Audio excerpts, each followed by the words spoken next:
On a remarqué pendant notre voyage que sur notre chemin, il y avait un endroit qui s'appelle Sleepy Hollow qu'il fallait absolument visiter parce que, ben, c'est Sleepy Hollow quand même.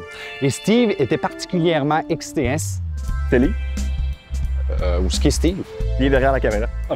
Là, je suis devant la caméra parce que je suis comme plus excité que lui d'être à Sleepy Hollow. Sleepy Hollow, là, c'est la place qui est originaire de la légende qui a bercé mon enfance. C'est comme mon premier contact avec l'horreur. C'est le dessin animé de Disney, c'est le livre que mes parents m'ont lu quand j'étais petit. Je trippe bien raide. Puis c'est très cool de voir une petite ville comme ça, puis c'est pas très grand, hein? Voir une petite ville de même, embrasser cette légende-là à ce point-là. Je veux dire, on se promène dans la ville, le logo de la ville, c'est le Headless Horseman. Il y a des places, il y a des stations-service qui ont des grosses pancartes. Le pont est juste là. Écoute, je vois le pont, tu connais l'histoire, t'es hyper excité. Je préfère que toi t'en parles. Que je te résume l'histoire? Exact. OK.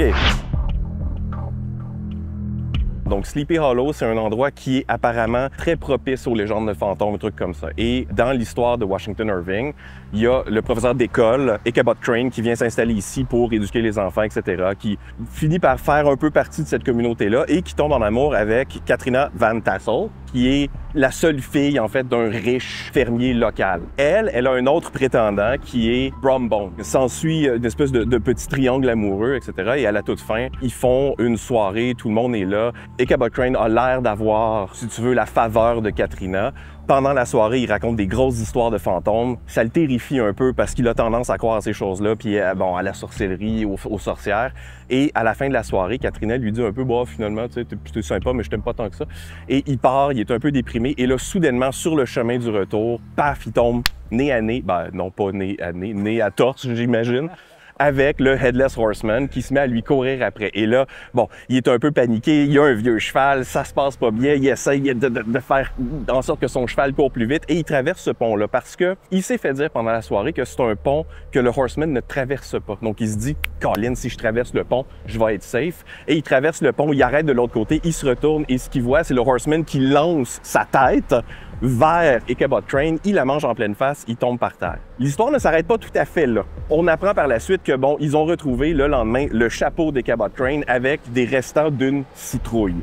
Ce qui laisserait supposer, en fait, que Brom, qui était un excellent cavalier, lui a joué un mauvais tour, a fait croire à Ichabod Crane qui se faisait courir après par le Headless Horseman, lui a lancé une citrouille par la gueule et Crane s'est poussé puis il a fait comme « fuck this place », il a disparu puis il est allé s'installer ailleurs.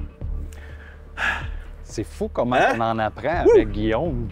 The more you know.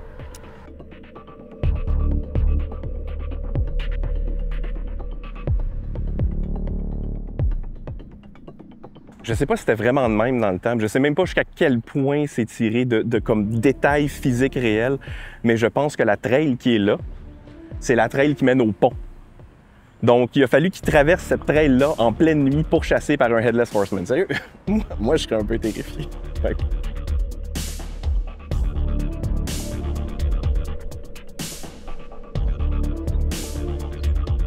Je vais assumer que quand il a traversé le cours d'eau, il y avait plus d'eau que ce qu'il y a aujourd'hui. Parce que franchement, il n'y a pas de raison d'avoir un pont en ce moment. C'est comme, ça traverse. La trail est là, l'ambiance est là. On sent déjà une petite ambiance un peu comme... Il y a une tension, là. Il y a une tension qui... C'est quoi ça? Oh shit!